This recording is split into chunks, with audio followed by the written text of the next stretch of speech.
আসসালামু আলাইকুম প্রিয় দর্শক, আজকে একটি নতুন নিউজ নিয়ে আপনাদের সামনে হাজির হয়েছি।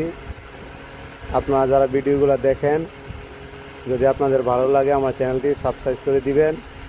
নতুন নতুন নিউজ পেতে আমার চ্যানেলের পাশে থাকবেন এবং আমি নতুন আমাকে সহযোগিতা করবেন। আজকে যে নিউজটা নিয়ে কথা বলবো, এটা কিছুদিন আগের একটা নিউজ এবং গত 2-3 দিনের একটা টপ নিউজ।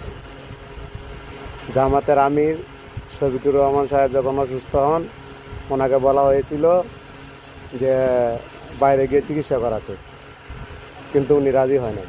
পরে ডক্টররা বলছে যে আপনি ওইখানে যান, গিয়ে বাইরে গিয়ে চিকিৎসা করান, আপনার জন্য ভালো হইবে।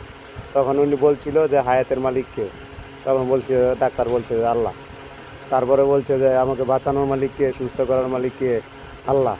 তাই তখন উনি বলছিল আমি যদি সুস্থ হই এবং ভালো হই তাহলে বাংলাদেশে চিকিৎসা করে ভালো হবো, আর যদি আমি মারা যাই বা খারাপ কিছু হয় বিদেশে করলেও আমি মারা যাব, কারণ আমাকে বাঁচানোর মালিক হয়েছে আল্লাহ।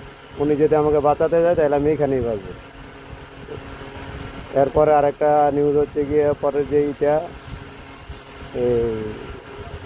নিউ ইয়র্কে যে আক্তার হোসেনের উপর হামলা হয়েছে, হামলার পরে ওনাকে যে 2জন লোক গার্ড দিয়ে নিয়ে গেছে, ওই 2জন লোক হয়েছে জামাতের।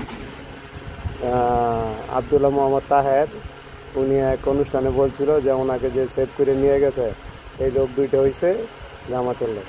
তো এটা বোঝা যায় যে এরা অনেকটাই মানবিক এবং তার দলমত নির্বিশেষে তারা যারা চায় সবাইকে সহযোগিতা করতে।